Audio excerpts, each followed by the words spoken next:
Legroom is surprisingly not that bad. Headroom, not so sure. Hey guys, welcome to Red 50. Right behind me is a 2024 Mustang GT Fastback, and today we're gonna take a look at the back seats on this Mustang.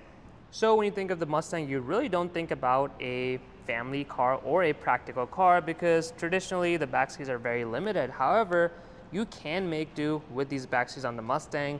I've done a similar video on my S550 Mustang. I'll link it up, so if you are considering this one, or I've also done it on the S650 convertible. So I'm curious to see what the difference is going to be with the convertible versus the fastback in terms of backseat room. The biggest difference is obviously going to be this sloping roof line. So obviously that's going to result in less headroom in the back is what I'm imagining versus the convertible.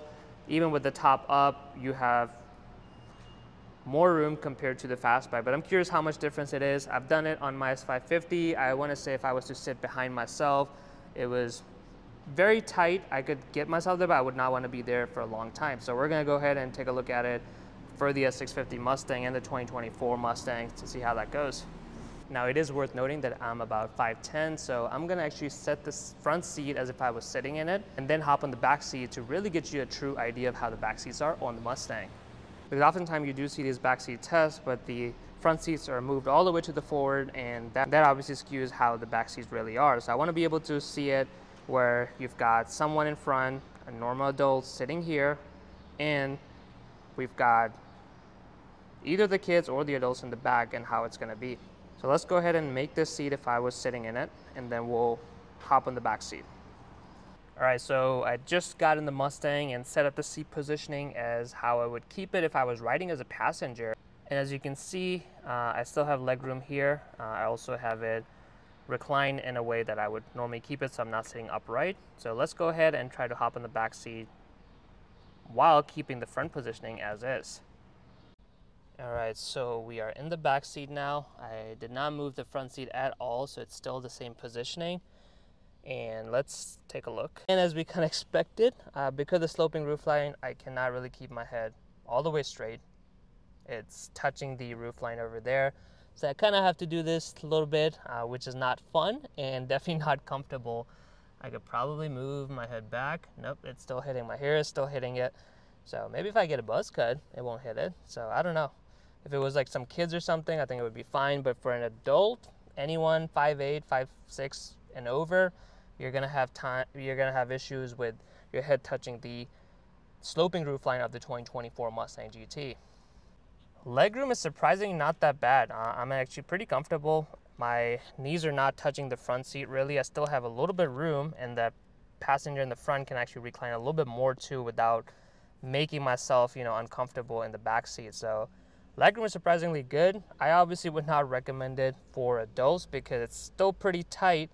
But if you've got kids, then they can definitely fit in. Obviously, a car seat won't work, but if they're able to kind of sit in the back, then you can do that. And you still have your driver's seat and the passenger seat where it's still comfortable for the passenger and the drivers. So would I recommend the Mustang as a family car that can be used? I feel like it depends. If you've got kids that are like teenagers or something, maybe they can fit in the back. But if you're carrying adults all the time, it's pretty much next to impossible. You can make do, because it's gonna also depend on where the passenger is putting their seat. So if your passenger is a little bit on the shorter side, they can move the seat up a little bit, which will help with the leg room a little bit more. But the head space is still gonna be an issue. So anyone over, I wanna say 5'7" and above, you're gonna touch your, like if I'm sitting upright, you can see it's hitting the roof right now. So it's always going to be an issue. So if you have kids, they can clear just fine. If you want to carry adults, if it was me personally, I wouldn't want to be here for more than 15-20 minutes ride. If it's a long trip, I either got to be in the driver's seat or the passenger seat. So yeah, guys, that answers the question. Can you use Mustang as a family car or even a practical car that maybe if you want to carry kids or adults occasionally on the weekends? I think it can be done, but if you're definitely carrying adults in the back seat, then it's not going to be the most comfortable place for them because of the sloping roofline. Now, if you do get the convertible version of the Mustang, you have a little bit more clearance on your headroom, so that's going to be better. The legroom, surprisingly, is actually not that bad. I can sit comfortably behind myself without an issue. And the headroom is where we kind of run into the issue because I'm hitting it on the roof. That's just because of the sloping roof line that the Mustangs are known for. I hope you guys enjoyed today's video. If you did, make sure you just like that video and subscribe to Red 50 for more videos.